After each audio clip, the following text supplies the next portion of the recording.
I carabinieri di Castrofilippo arrestano un giovane per violenta aggressione ai familiari. La Guardia di Finanza di Palermo scopre una piantagione di 900 piante di marijuana a Bolognetta.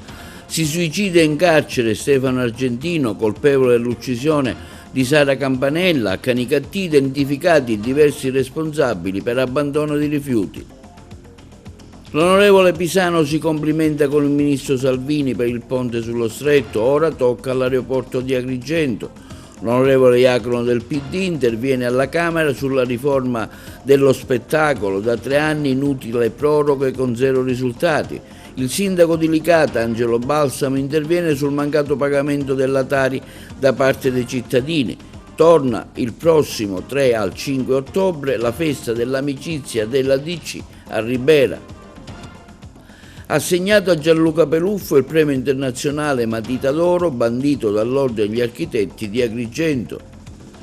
Al via stamani i lavori di ristrutturazione della sala del Teatro Luigi Pirandello nel Cerchio del Caos, finanziato dall'Assessorato Beni Culturali della Regione Siciliana.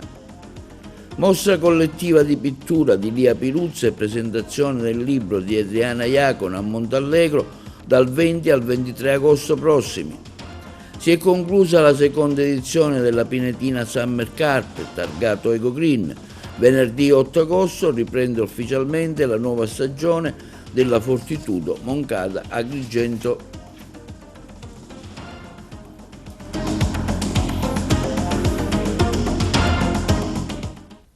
Buongiorno con l'appuntamento di TV Notizie di oggi 7 agosto, giovedì. A Castrofilippo un giovane viene arrestato dai carabinieri per una violenta aggressione ai danni dei familiari. Il nostro servizio. I carabinieri della stazione di Castrofilippo, con il supporto dei militari del nucleo operativo e radiomobile della compagnia di Canicattì, hanno tratto in arresto un 23enne del luogo gravemente indiziato di aver compiuto un'aggressione nei confronti di alcuni membri del proprio nucleo familiare. Secondo quanto ricostruito dai militari intervenuti sul posto, il giovane, al culmine di una lite per futili motivi, avrebbe aggredito i genitori e gli altri familiari presenti nell'abitazione utilizzando un coltello a serramanico e un tirapugni. L'intervento tempestivo delle forze dell'ordine ha permesso di evitare conseguenze ancora più gravi e di riportare la situazione sotto controllo. Nel corso della perquisizione personale, il giovane è stato trovato in possesso del coltello e del tirapugni utilizzati nell'aggressione, sottoposti a sequestro. Alcuni dei soggetti coinvolti, tra cui il fratello e la compagna di quest'ultimo, hanno riportato ferite e contusioni, venendo trasportati presso il pronto soccorso dell'ospedale Barone Lombardo di Canicattì per le cure del caso. Nessuno di loro versa attualmente in pericolo di vita. Al termine delle formalità di rito, l'arrestato è stato condotto presso la casa circondariale di Agrigento a disposizione dell'autorità giudiziaria in attesa dell'udienza di convalida. E la Guardia di Finanza di Palermo scopre una piantagione di oltre 900 piante di marijuana a Bolognetta. L'approfondimento. I finanzieri del Comando Provinciale di Palermo, nell'ambito della costante attività di controllo del territorio, hanno proceduto al sequestro di una piantagione di oltre 900 piante di marijuana per un peso complessivo di oltre 82 kg, rinvenute all'interno di un impianto di coltivazione indoor presso un magazzino di Bolognetta in provincia di Palermo. I militari del secondo nucleo operativo della compagnia di Bagheria hanno individuato un casolare diroccato chiuso dall'esterno dal quale proveniva un forte odore di marijuana. All'atto dell'accesso veniva identificato un soggetto risultato incensurato intento nella coltivazione e manutenzione delle piante di marijuana che avevano già superato il metro di altezza. La piantagione era occultata all'interno di 2 distinti locali attrezzati mediante l'uso di lampade, climatizzatori e un impianto di areazione creato ad hoc per favorire una rigogliosa fioritura della coltivazione. Gli ulteriori accertamenti sul posto hanno inoltre consentito di rinvenire un sofisticato sistema di allaccio dei contatori elettrici totalmente abusivo che ha fruttato al responsabile della coltivazione un prelievo illecito di energia elettrica quantificabile in circa 225.000 euro. L'individuo è stato tratto in arresto e denunciato per reati di produzione, traffico e detenzione illecita di sostanze stupefacenti, nonché furto di energia elettrica. Avrebbe incassato dalla vendita della stessa marijuana una cifra di quasi 100.000 euro. L'operazione testimonia la costante e capillare attività svolta dalla Guardia di Finanza per il contrasto del traffico di sostanze stupefacenti, primaria fonte di finanziamento delle locali organizzazioni criminali. Da ulteriori accertamenti è emerso che il presunto responsabile risulta inserito in un nucleo familiare all'interno del quale vi sono soggetti percettori di reddito di inclusione. Questa circostanza è stata altresì rappresentata all'autorità giudiziaria competente, nonché all'INPS, per la decadenza del beneficio e il recupero delle somme indebitamente percepite. Si suicida in carcere Stefano Argentino, colpevole dell'omicidio di Sara Campanella, avvenuto lo scorso 31 marzo a Messina, accoltellata dallo stesso all'uscita dell'università. I colleghi di Messina. Stefano Argentino, il giovane di 27 anni accusato di aver ucciso la studentessa universitaria Sara Campanella, si è tolto la vita nel carcere di Gazzi a Messina. La tragedia si è consumata nel pomeriggio intorno alle 17, quando Argentino si è allontanato dai suoi compagni di cella ed è stato trovato senza vita da alcuni agenti della polizia penitenziaria. Argentino era stato sottoposto a un regime di sorveglianza speciale che era stato revocato circa 15 giorni fa, dopo aver ricevuto supporto psicologico e terapeutico. La sua situazione sembrava in miglioramento. Aveva ripreso a mangiare e si era reinserito nel regime carcerario ordinario, condividendo la cella con altri detenuti. L'episodio ha aperto un'indagine condotta dalla Procura di Messina. La notizia ha lasciato sgomenti amici, familiari e tutta la comunità, che si sono stretti intorno alla famiglia di Sara Campanella, uccisa a coltellate lo scorso giugno. Sara, 22 anni, era una studentessa universitaria. Il suo caso aveva suscitato grande scalpore. La prima udienza del processo era prevista per il 10 settembre davanti alla Corte d'Assise di Messina. Identificati a Canicattì diversi soggetti responsabili di abbandono selvaggio dei rifiuti sono stati incastrati dalle telecamere collocate in contrada Fabrizio. Saranno tutti sottoposti alle sanzioni pecuniarie previste dalla legge e denunciati alla Procura della Repubblica di Agrigento. Ribadisco ancora una volta, ha affermato il sindaco di Canicattì Vincenzo Corbo, la ferma determinazione nel contrastare ogni forma di inciviltà. Occorre tutelare il decoro urbano e la salute pubblica. Esorto pietando i miei concittadini, afferma il sindaco, anche in forma anonima, a segnalarmi chiunque si macchi di tale reato. Più sicurezza per Palermo è la richiesta dei residenti e commercianti del centro storico che hanno manifestato ieri pomeriggio davanti alla prefettura, dove il ministro dell'Interno Matteo Piantedosi, in visita nel capoluogo per rendere omaggio ai martiri di Cosa Nostra, ha presieduto il Comitato per l'Ordine e la Sicurezza. Ce ne parlano i colleghi di Palermo. Ma più che chiedere vogliamo ribadire ciò che abbiamo iniziato a chiedere nel giugno 2023 col primo corteo, successivamente con fiaccolate, raccolte firme, incontri con il questore, con il prefetto, con il sindaco. Palermo è a un bivio, ha bisogno di maggiore sicurezza, prevenzione, ha bisogno di maggiore controllo, ha bisogno di poter chiamare la sala operativa che sia della Polizia Municipale, perché magari dei cittadini hanno della musica ad alto volume fino alle 5 del mattino, o piuttosto un altro residente allo spacciatore. Noi vogliamo essere assistiti dalla pubblica amministrazione, in questo caso da chi si occupa di sicurezza. Non possiamo più vivere alla giornata. Finalmente abbiamo notato che da 15 giorni c'è il presidio alla Vucciria, dove le cose sono molto migliorate, e questo purtroppo ci dà ragione. Lo avevamo chiesto già nel giugno 2023. la città, quei luoghi dove sono più sensibili, dove serve la presenza dello Stato attraverso i presidi, non si possono negare, non si possono inventare, non possono essere sporadici. È una situazione che abbiamo più volte rappresentato al prefetto, al sindaco di Palermo e che comunque non accenna a diminuire e a migliorare. Quotidianamente noi abbiamo a che fare con spaccio, con delinquenza di ogni ordine e grado e con una forma di totale non rispetto di qualunque tipo di regola. Per cui quello che chiediamo già da 2 anni è un presidio fisso in dei punti diciamo cardine che sono stati più volte segnalati a tutte le autorità.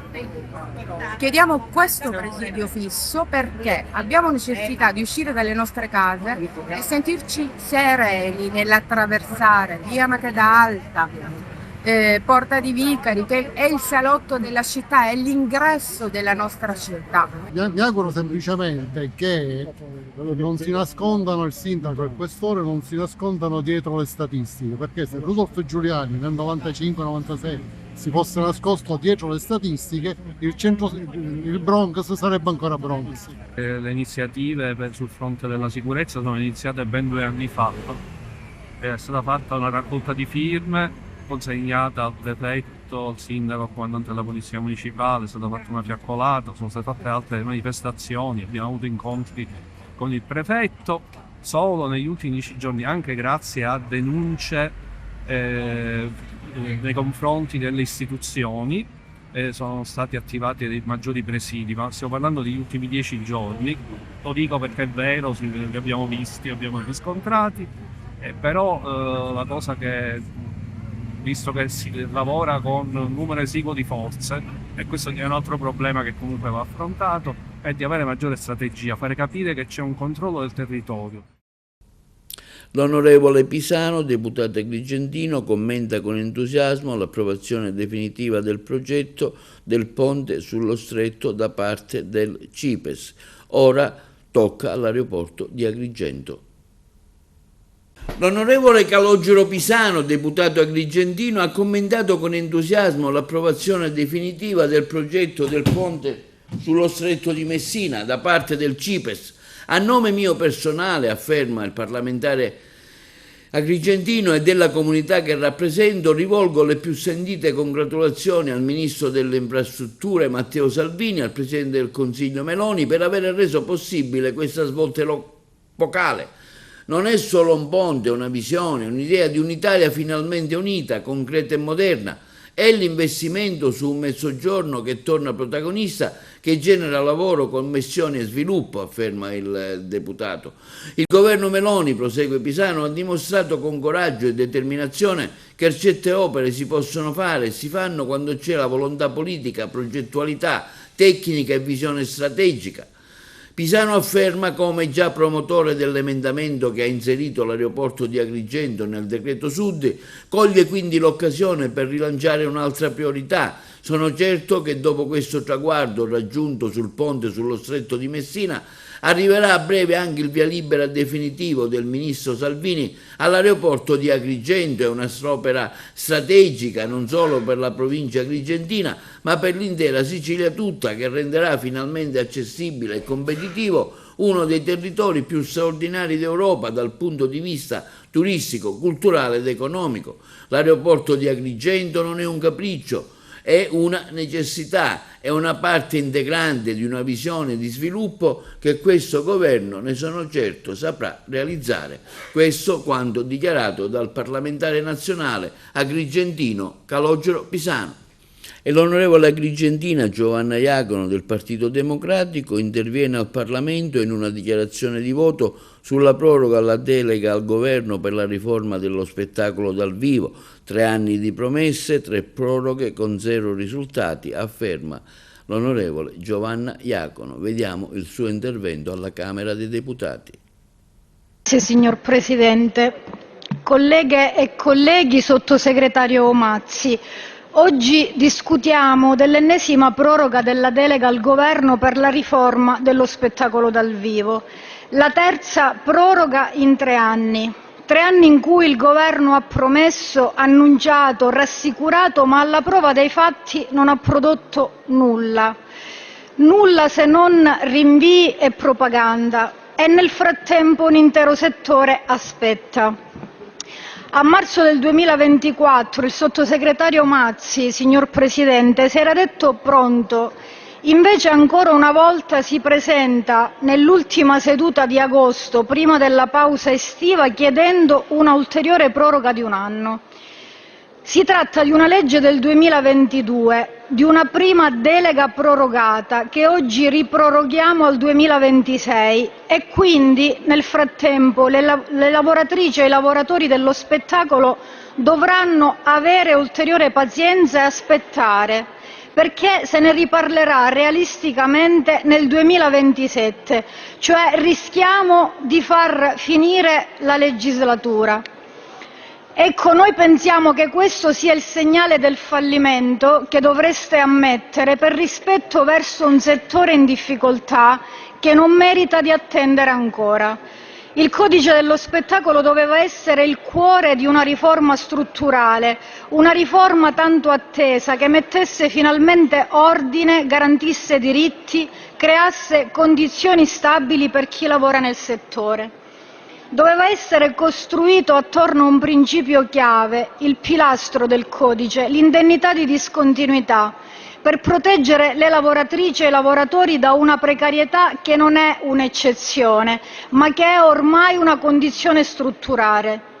Oggi quella misura è stata svuotata, ridotta a un intervento inefficace, lontano dalle esigenze reali di chi opera nel settore dello spettacolo.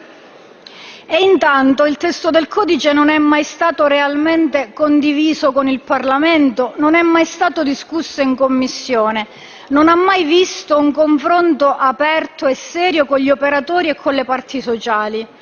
Sono cambiati i ministri ma non è cambiato il metodo, si governa a colpi di proroghe senza trasparenza e senza nessuna partecipazione.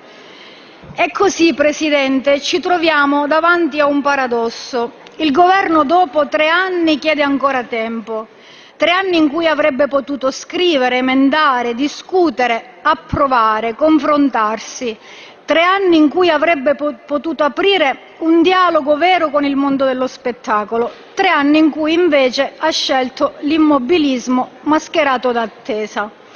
E mentre si perde tempo, quel settore già in difficoltà continua a soffrire.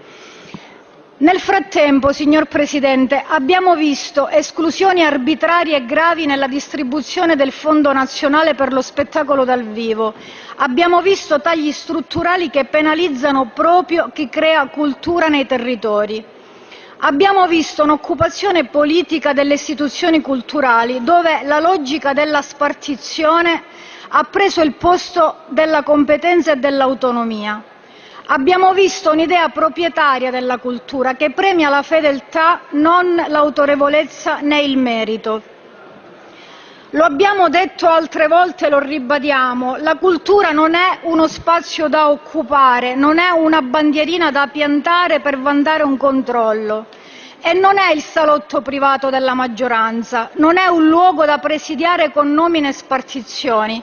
È un bene comune, è un motore di sviluppo, è un diritto di tutte e di tutti. Questa maggioranza che dice di voler difendere la cultura italiana nei fatti la indebolisce, perché senza investimenti, senza visione, senza regole chiare non c'è futuro per il teatro, la musica, la danza, l'opera, l'arte circense, il lavoro artistico in tutte le sue forme.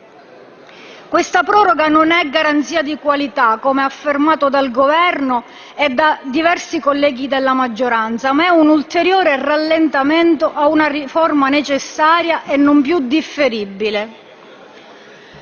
Presidente, questi non sono lavori in corso, ma è immobilismo, non è prudenza ma è incapacità, non è senso di responsabilità ma disinteresse, il disinteresse che vedo tra i banchi dei colleghi di maggioranza in questo momento. Signor Presidente. Colleghi, un po' di silenzio per cortesia. Grazie, signor Presidente.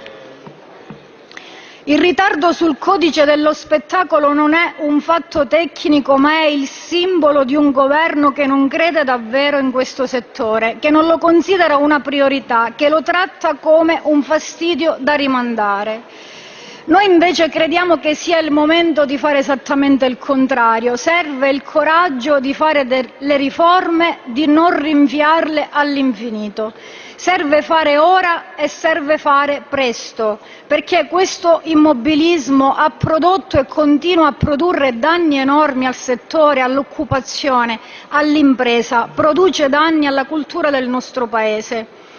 È per queste ragioni, per tutte queste ragioni, che il nostro voto a questo provvedimento sarà contrario, perché questa proroga è l'ammissione di un fallimento politico, perché dopo 3 anni non si può continuare a chiedere tempo senza aver fatto nulla, perché il mondo dello spettacolo non può più permettersi altri anni di attesa. Grazie, signor Presidente. Il problema della Tari e la mancata riscossione dei tributi locali da parte dei cittadini è questo uno dei problemi più importanti dell'amministrazione comunale licatese, guidata dal sindaco Angelo Balsamo, che in questa intervista realizzata dai colleghi di Licata ce ne spiega le ragioni con un'attenta analisi del problema. Da un po' di tempo che non mi occupo della comunicazione di quello che l'amministrazione sta realizzando. Con grande impegno l'intera amministrazione, tutti gli assessori, i consiglieri comunali si sono dedicati anima e corpo a cercare delle soluzioni agli innumerevoli problemi che attanagliano la città. Abbiamo necessità di fare un piccolo excursus. Noi come amministrazione ereditiamo un piano di riallineamento finanziario che prevedeva 50 milioni di debiti non pagati e 82 milioni di crediti non riscossi. Questo ha comportato per il Comune di Licata l'obbligo giuridico che non poteva fare nessuna spesa tranne quelle che non venivano ritenute indispensabili per evitare un danno grave e irreparabile all'ente. Il 7 marzo noi riusciamo a fare quello che avevamo detto, cambiare completamente il regime, dichiarare il dissesto finanziario per far ripartire il Comune a vivere. Cosa che abbiamo fatto? In quell'occasione la presunta opposizione si batte strenuamente per non consentirci di dichiarare il dissesto finanziario. Oggi ci viene detto che il dissesto finanziario andava dichiarato e ci viene detto che siamo rei di non aver approvato il bilancio stabilmente riequilibrato. Chiarisco alla città che per avere un bilancio stabilmente riequilibrato e quindi avere tutte le rimesse da parte dello Stato è necessario che tutti i servizi a domanda individuale vengano coperti direttamente dai fruitori, dai cittadini. La domanda principale è Tari, pagamento del servizio dei rifiuti solidi urbani.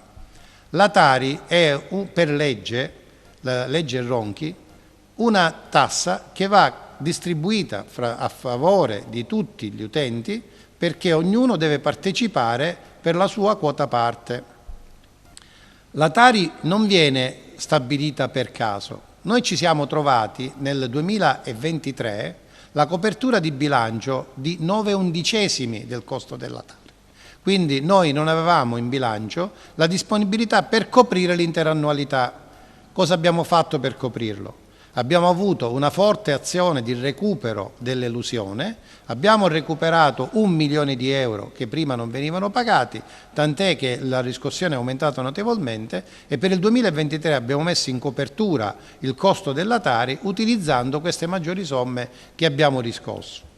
Una volta dichiarato il dissesto finanziario nel 2024, noi abbiamo dato come copertura l'intero costo reale che era 10 milioni e 400 mila euro, perché aggiungendo il milione a quanto era già previsto precedentemente non c'è stato nessun cambiamento. L'unico cambiamento è l'aumento Istat. 2025 la stessa identica cosa, il costo della Tari non è stato modificato, il servizio rimane sempre lo stesso, dai 10 milioni e 4 è passato a 10 milioni e 5.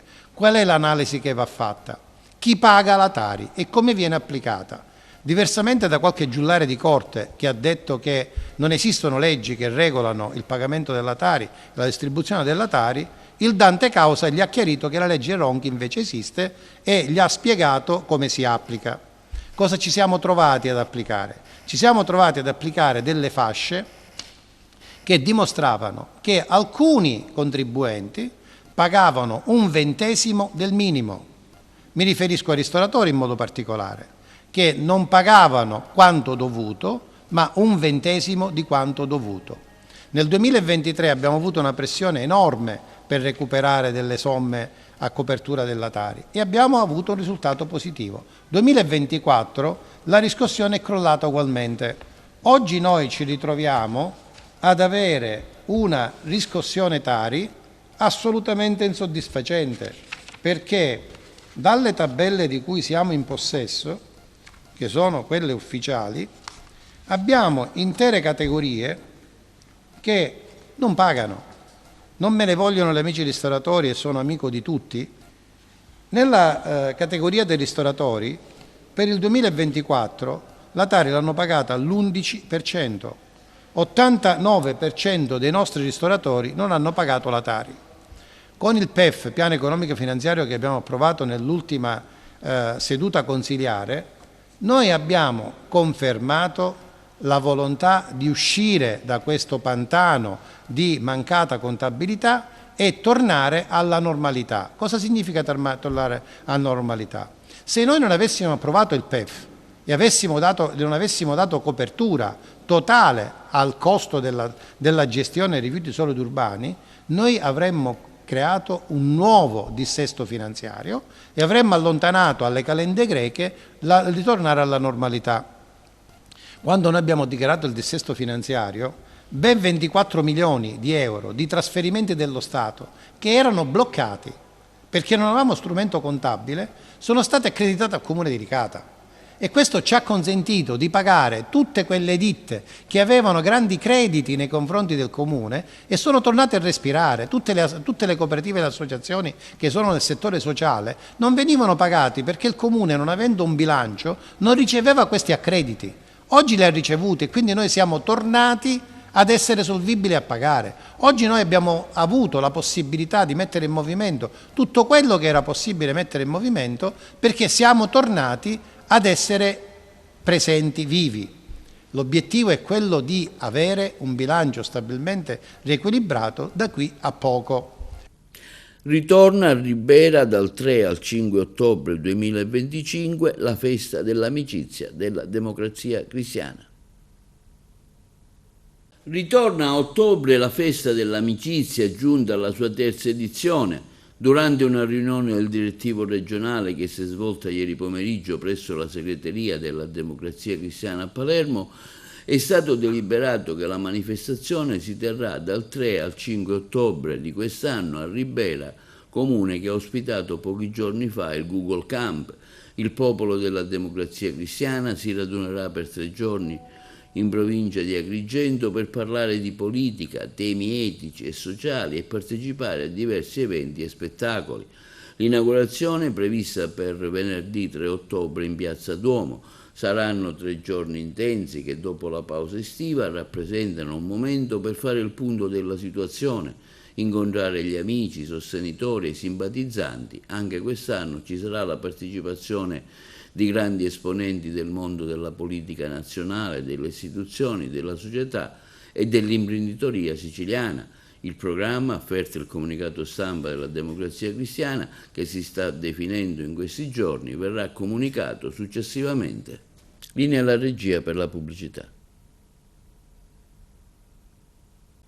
E Gianluca Peluffo, il vincitore del premio internazionale Matita d'Oro del Mediterraneo, bandito dall'Ordine degli Architetti di Agrigento, premiato all'unanimità dalla giuria con il progetto per la moschea di Socna in Egitto. Il nostro servizio. E Gianluca Peluffo, il vincitore del premio internazionale Matita d'Oro del Mediterraneo, bandito dall'Ordine degli Architetti di Agrigento, in collaborazione con il Consiglio Nazionale degli Architetti e la Fondazione Architetti nel Mediterraneo, il patrocinio dell'Arcidiocesi e il Comune di Agrigento, la Consulta regionale degli Architetti, l'Ente Parco Valle dei Templi, Fondazione Agrigento 2025, Polo Universitario di Agrigento, Rivista Chiesa Oggi e UMAR. La commissione giudicatrice, presieduta dal noto critico e storico architettura contemporanea Luigi Prestidenza Puglisi è completata da architetti di alto profilo come Maria Cristina Finucci, Michele Rossi. Ha approvato la graduatoria del premio individuando in Gianluca Peluffo il vincitore del premio per la progettazione della moschea realizzata a Socna in Egitto. Al secondo e al terzo posto si sono classificati Mimmo Basile con il centro parrocchiale e la casa canonica di Reggiolo e Alberto Cusumano con la riqualificazione del complesso parrocchiale di Villaggio Mosè a Agrigento. Inoltre sono stati destinatari di una menzione per la qualità dei progetti presentati gli architetti Domenico Cano, Richard England, Sebastiano Fazzi, Francesca Leto, Giuseppe Pellitteri e Sandro Pittini. Sono 19 i progetti pervenuti da diverse regioni italiane e da paesi del bacino mediterraneo come Malta e Grecia, come ha sottolineato il consigliere dell'Ordine di Agrigento Raimondo Zambuto, che ha eseguito da vicino lo svolgimento del premio nel ruolo di responsabile del procedimento. Progetti che alimenteranno una mostra che avrà luogo il 9 e 10 ottobre in occasione della Conferenza Nazionale degli Ordini degli Architetti d'Italia, oltre che al Teatro Pirandello di Agrigento. La giuria, dichiara il presidente Luigi Prestidenza Puglisi, all'unanimità ha ritenuto di premiare il progetto per la moschea di Socna di Gianluca Peluffo e partner, un'opera di alto valore poetico che rende attraverso il gioco delle forme il tema del chiasma, ovvero la connessione e il dialogo fra orizzonti diversi. La scelta del tema i luoghi di culto nel Mediterraneo, ha dichiarato il presidente della Fondazione Piero Faccabrino, è perfettamente in linea con gli obiettivi dello stesso che contiamo di ripetere su temi diversi con cadenza biennale. Il premio, conclude il presidente dell'Ordine di Agrigento Rino Lamendola, costituisce un primo passo per la realizzazione del nostro progetto di costituire nella Valle dei Templi una biennale di arte e architettura che coinvolga artisti e architetti chiamati a offrire ogni 2 anni il loro contributo artistico e professionale per alimentare un crescente confronto culturale tra i paesi che si affacciano sul Mediterraneo, stimolando una nuova arte e una nuova architettura contemporanea di qualità. La cerimonia di consegna dei premi si terrà il prossimo 10 ottobre in occasione del convegno I luoghi di culto nel Mediterraneo, in programma al Teatro Pirandello di Agrigento, durante la quale interverranno architetti di chiara fama internazionale come Mario Cucinella e Gwendalina Salimei. Pubblicato l'avviso che stabilisce le modalità di richiesta e i criteri di ripartizione della parte dei contributi del Fondo Unico Regionale per lo Spettacolo, meglio conosciuto come FUS, incrementati dalla legge regionale del 2016, destinati alle associazioni, fondazioni ed enti a partecipazione pubblica da parte dell'assessorato al turismo diretto dall'assessore Elvira Mata. Le risorse per il 2025 ammontano a 4,5 milioni di euro, di cui 3,5 milioni per il settore lirico, sinfonico e museale, mentre 995 mila euro destinati al teatro di prosa e danza. Si rafforza anno dopo anno l'impegno del governo Schifani nel sostenere un settore strategico, ha dichiarato l'assessore regionale al turismo Elvira Mata, che genera un'offerta culturale, artistica, musicale di altissimo profilo, una visione che favorisce significativamente un forte impatto sul comparto turistico. Al via stamani i lavori di ristrutturazione, innovazione tecnologica e miglioramento delle prestazioni energetiche della sala del Teatro Luigi Pirandello nel Cerchio del Caos, finanziati dall'assessorato ai beni culturali grazie a un bando emesso quando era presidente della regione Nello Musumeci. Il teatro tornerà a vivere dopo anni di blocco per via di un incendio che a suo tempo interessò l'intera struttura. Noi siamo stati sul posto a vedere i lavori. Finalmente oggi si riaprono le porte della sala teatro Luigi Pirandello nel Cerchio del Caos. Sono stati i lavori grazie a un intervento della Regione Siciliana assessorato ai beni culturali.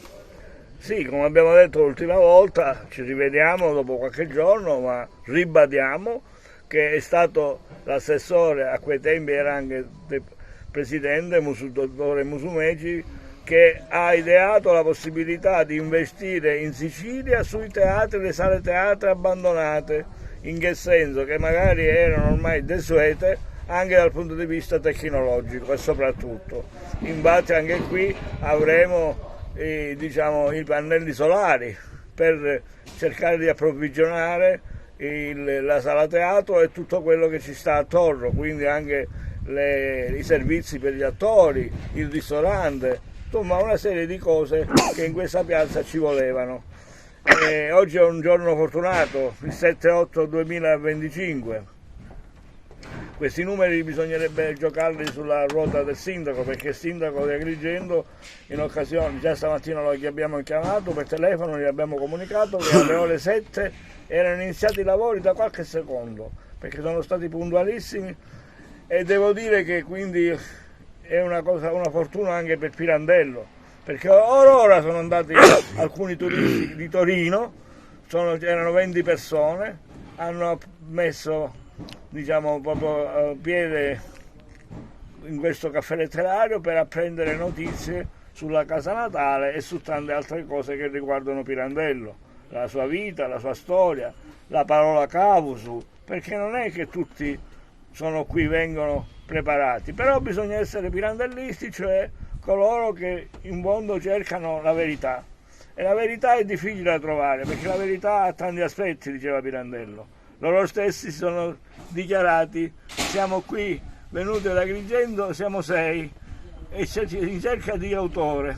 È stato bellissimo, e come sempre è bellissimo gli incontri, sono bellissimi questi incontri con persone di fuori. C'è già una proposta progettuale, immagino, per il futuro. Voi avete anche partecipato a un bando di Agrigento 2025. Sì, in questi giorni lo abbiamo consegnato, scadeva il giorno 4. A mezzogiorno, noi l'abbiamo consegnato poco prima, quindi siamo sicuramente dal punto di vista temporale, dobbiamo solo chiarire, ma non c'è bisogno, perché sia i tecnici che i dirigenti non sono da meno sicuramente, perché basta essere laureati come loro sono in diritto amministrativo, sanno benissimo che il nostro non è un'associazione, ma è un ente sovracomunale, e gli enti sovracomunali non possono essere iscritti al RUNDUS. Il RUNDUS è il registro nazionale unico degli enti che fanno terzo settore, ma noi non siamo terzo settore, gli enti pubblici non possono essere terzo settore, per cui saremo sicuramente ammessi. Sarà qualche altro problema la eventuale non ammissione, noi ci speriamo. La quota è minima, 15.000 euro, però è sempre qualcosa che può allietare, per esempio per i turisti giovani, compresi gli studenti da settembre fino a dicembre, con i dirigenti scolastici che già telefonano e prenotano tramite che cosa? La nostra rete è grossissima ed è fondata sulla collaborazione dei provveditorati e del Ministero di tutta Italia. I provveditorati, i cosiddetti oggi si chiamano USR, che collaborano col Parco Letterario con stipula per iscritto, e quindi sicuramente manderanno presso i nostri attori, presso i nostri viaggi sentimentali, manderanno tantissime persone di fuori. Una mostra collettiva di pittura a cura di Lia Piruzza e presentazione del libro Nel segno di Damarete di Adriana Iacono, un viaggio tra arte e letteratura nel cuore di Montallegro dal 20 al 23 agosto. La serata finale sarà il 23 agosto al Viale della Vittoria a Montallegro, sin dalle ore 21, il servizio. Una mostra collettiva di pittura a cura di Lia Piruzza e presentazione del libro Nel segno di Damarete di Adriana Iacono si svolgerà a Montallegro dal 20 al 23 agosto 2025 alle ore 21. Sarà un viaggio tra arte e letteratura nel cuore del paesino agrigentino. Giorno 20, 21 e 22 nella sala multimediale esporranno i pittori Gaetano Gangarrossa, Lia Piruzza, Patrizia Di Natale, Gerlando Meli, Amber Steinkamp. La serata conclusiva, prevista per il giorno 23 agosto alle ore 21, con la presentazione del quadro di Lia Piruzza e del libro Nel segno di Damarete di Adriana Iacono. Damarete, principessa agrigentina e regina di Siracusa, considerata la prima donna nella storia a essersi battuta per i diritti minori. Durante l'evento verranno presentati il romanzo storico Nel segno di Damarete di Adriana Iacono, che intreccia memoria storica e sensibilità moderna, dando una nuova vita a una protagonista da troppo tempo dimenticata. L'opera pittorica di Lia Piruzza, artista profondamente attenta alla rappresentazione dell'universo femminile, che con il suo quadro dedicato a Damarete restituisce un ritratto dell'anima, ponte visivo tra passato e presente. Alla serata interverranno il sindaco di Agrigento Franco Miccichè, che porterà il suo saluto istituzionale e una riflessione sull'eredità di Damarete, il sindaco di Montallegro Giovanni Cirillo, a sostegno del valore dell'arte e della creatività territoriale, Giusy Costanza, che dialogherà con l'autrice Adriana Iacono, e l'attrice Chiara Peritore, che darà voce a Damarete leggendo alcuni brani scelti dal romanzo. Un riconoscimento speciale andrà a Lia Piruzza e a Franco Milisenda, ideatori del progetto su Damarete. L'incontro si svolgerà sul palco allestito in Viale della Vittoria, nel centro del paese di Montallegro, in un contesto suggestivo e carico di significato, per celebrare una figura storica che continua a ispirare nei secoli. Si è conclusa la seconda edizione della Pinetina Summer Carp, targata Eco Green. Al termine di un torneo ricco di gol e spettacolo, a trionfare è stata ancora una volta la squadra della prima edizione, Malta e poi Nottingham, il nostro servizio.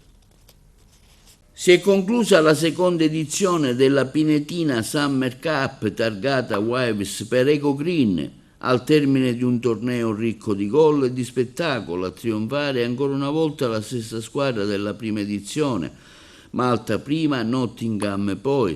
La storia è sempre la stessa. Al termine di una finale equilibratissima, Nottingham a vincere per un totale di 4-2. Gli organizzatori sono stati Andrea Arnone, Niccolò Palmiciano, Riccardo Miccichè, Giuseppe Palillo, Aureliano Stella. Hanno il piacere di ringraziare le persone che hanno seguito in maniera attiva il torneo Eco Green, tutte le squadre e tutti gli altri sponsor che hanno permesso la realizzazione. Nel torneo si sono distinti in particolare il miglior portiere Salvatore Bongiorno Nottingham e il capocannoniere, nonché il migliore giocatore del torneo, Nino Giorgio del Manchester United, che ha disputato un torneo davvero di livello superiore. Alla fine della manifestazione, una degustazione della maxi torta realizzata per l'occasione dal pastry chef Giovanni Mangione. E venerdì 8 agosto riparte ufficialmente la Fortitudo Moncada Agrigento. Già dal mattino è previsto il raduno ufficiale della squadra, seguito dal primo allenamento sul parquet del Pala Moncada, dove vecchi e nuovi volti inizieranno a lavorare insieme per prepararsi al meglio alla prossima entusiasmante stagione sportiva. Nei giorni successivi si entrerà nel vivo con il programma completo di visite mediche, test atletici, allenamenti incentivi sotto la guida del coach Cagnardi e dello staff tecnico. Sarà una fase fondamentale per mettere le basi fisiche e tattiche in vista dei primi impegni del nostro roster. Bene, questo è tutto per l'edizione odierna di TV Notizie. Vi ricordiamo che i nostri programmi si possono vedere sul canale 268 del digitale terrestre, per chi ha le smart TV, in streaming sul sito www.televideoagrigento.tv, il telegiornale sul canale 93 di Video Sicilia alle 15 e alle 20 e replica la mattina alle 9. Inoltre i nostri servizi si possono visionare sul canale YouTube di TVA Televideo Agrigento. E questo è tutto per l'edizione odierna. Vi auguriamo una buona serata.